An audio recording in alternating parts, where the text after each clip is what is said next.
Moving on, as Israel confirmed the release of all living hostages held by Hamas, US President Donald Trump touched down in Tel Aviv. President Trump addressed the Israeli parliament, and in his address, President Trump praised Prime Minister Netanyahu's wartime leadership. The president called the return of hostages as the start of a historic dawn of a new Middle East. This, President Trump added, marks the start of a period of lasting harmony for Israel and the region. Two left-wing lawmakers were ejected from Parliament during President Trump's speech for displaying signs that said, "Recognize Palestine." Not only the end of a war, this is the end of an age of terror and death and the beginning of the age of faith and hope and of God.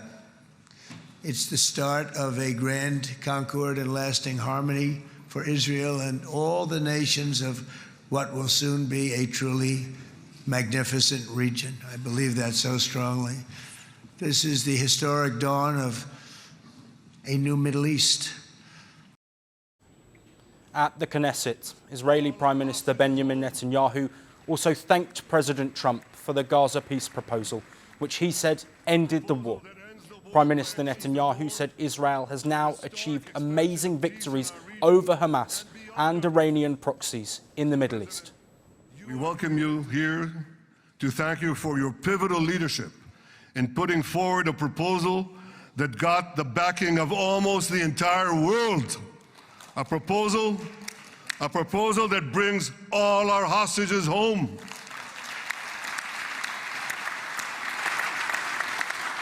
A proposal that ends the war by achieving all our objectives.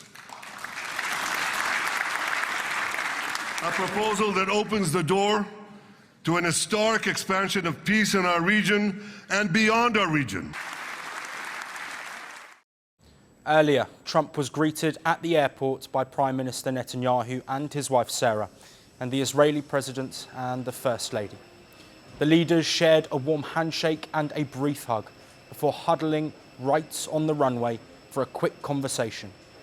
In a break from protocol, Prime Minister Netanyahu joined Trump in the latter's presidential vehicle.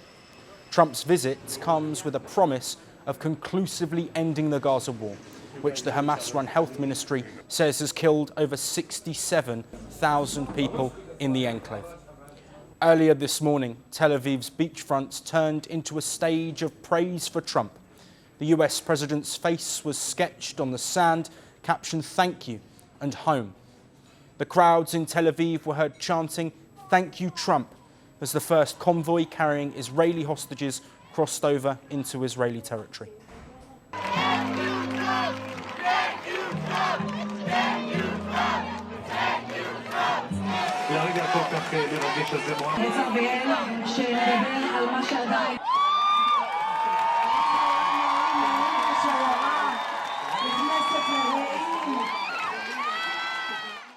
And in Jerusalem, the pro-Trump sentiment quite literally reached biblical proportions. Towering banners comparing the US president to Cyrus the Great, the ancient Persian emperor celebrated in Jewish history as the liberator who freed the Jews from Babylonian captivity. But symbolism aside, the focus now shifts to Egypt, where diplomacy once again takes center stage. Within hours, Trump and Egyptian President Abdel Fattah El-Sisi will co-chair a high-stakes summit in Sharm El-Sheikh, aimed at defining Gaza's political future and broader regional stability. Crucially, Hamas confirmed they will not participate. Iran, too, has opted out, citing Israeli strikes in the country back in June. Israeli Prime Minister Benjamin Netanyahu declined the invites for the summit, citing a period of Jewish holiday. Apart from them, more than 20 world leaders are beginning to gather in Egypt's Sharm El-Sheikh. Palestinian Authority President Mahmoud Abbas will also be attending. Other attendees include French President Emmanuel Macron, UK Prime Minister Keir Starmer, Spanish Prime Minister Pedro Sanchez, Italy's Prime Minister Giorgia Meloni, Turkish President Erdogan, Jordan's King Abdullah II, the Emir of Qatar, King of Bahrain, Prime Minister of Kuwait, Prime Minister of Pakistan, and the foreign ministers of Oman and Japan. India has sent its Minister of State for External Affairs as Prime Minister Narendra Modi's special envoy. The Indian minister posted on X late on Sunday night, confirming his arrival in Sharm el-Sheikh. UN Secretary-General Antonio Guterres, the Arab League Secretary-General, and the President of the European Council will also be in attendance, lending institutional heft to the summit's ambitions. The world now turns its gaze to Sharm el-Sheikh with high expectations. But for now, hope and scepticism share the same table, and the coming hours will reveal whether words from the summit halls can truly translate into peace on the ground. For more on this, we have with us Victor Tricod, who is an Associate Director of Control Risks, joining us live from London. Victor, thank you for joining us. Thank you for having me. Let's first begin with Donald Trump's role in this deal. Now, we know it's been months, if not years, in the waiting. What do you think Trump's role exactly has been, and how has he influenced this deal? And is it right that he's putting himself front and centre, given that there are so many similarities between this 20-point proposal and one from Joe Biden? So I would perhaps start by emphasizing the fact that, the plan is probably relatively similar to previous proposals that had been put in place. I think that the difference, however, is not so much in terms of the content of the proposals, but rather the type of pressure that has been applied and the credibility of that pressure. And at Control Risk, we've long been identifying US pressure as an absolutely key determinant of prospects for a ceasefire being implemented. That pressure was lacking for much of the past 2 years and never reached the thresholds that were needed to really push the process forward.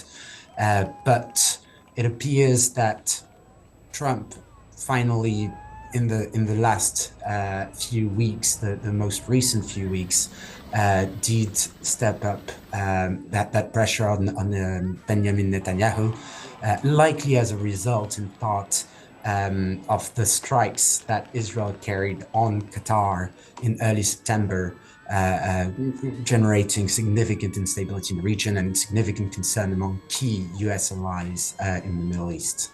Yes, and Trump himself, speaking in the Knesset earlier, did also allude to support from other nations he didn't necessarily expect to help in these negotiations. But I want to look forward now and focus on this peace summit that's coming up. What's the significance, do you think, Victor, in the fact that there won't be Hamas or Israeli official representation at the summit? Does this undermine the peace summit itself? That's a very, very good point. It does seem like initially no invitations were extended to either Israel or Hamas, suggesting that the primary intention of that summit was not to have the parties sat at a table, and instead suggesting that the intention of this summit was to gather the backers of the plan, so third countries, including the US, including France, including the UK, various Arab countries, to give further weight and really sort of express support for the 20-point plan as it stands at the moment. So you could probably see it as more of an early coordination stage rather than the actual substance of the negotiations, because as I'm sure much of the audience will be aware, that the latest negotiations have been phased, and what has been agreed so far is phase one, a relatively limited logistical exchange of hostages for prisoners, which achieves a ceasefire and is a major development. But now we're moving towards phase two, which focuses on the future of Gaza and the future of governance in the Strip. And that has major implications and will likely be a far more fraught process. And so gathering those backers, aligning on process, on timelines, and starting to ensure that momentum is there is probably the first initial point that is being achieved in Sharm el-Sheikh as kind of the first preliminary at this stage. Yes, and Victor, let's build on that as we bring our discussion towards a close. Of course, so many international leaders and delegates that we've spoken about and listed are going to be present. We've also seen a successful handover of hostages, something where there was uncertainty and scepticism. Do you think this now is the throttle being placed firmly down on this deal being a success and a potential for lasting peace? That's the million-dollar question. So what we've seen is very significant. It is a major development. It changes a lot of the dynamics and the status quo we've seen over the past 2 years of conflict in Gaza. So it is a major development, a very positive one, and it's worth emphasizing that. Now the obstacles that remain are also sizable, and Israel hasn't formally promised or agreed to withdraw from Gaza. Hamas hasn't agreed to disband. There is extreme uncertainty around what future governance of Gaza will look like. And so in the first stage, if the backers, as I was referring to them just earlier, can keep the momentum going around, notably and perhaps most importantly, agreement on an international stabilization force that will constitute a very significant further development, lending greater stability to the current ceasefire. In terms of the, very long-term implications of this decades-old conflict, it's really far too early to say. But yeah, the key determinant for stability that we'll be looking at here is certainly a swift implementation of the international stabilization force and its remit being applied in Gaza at the soonest possible timeframes.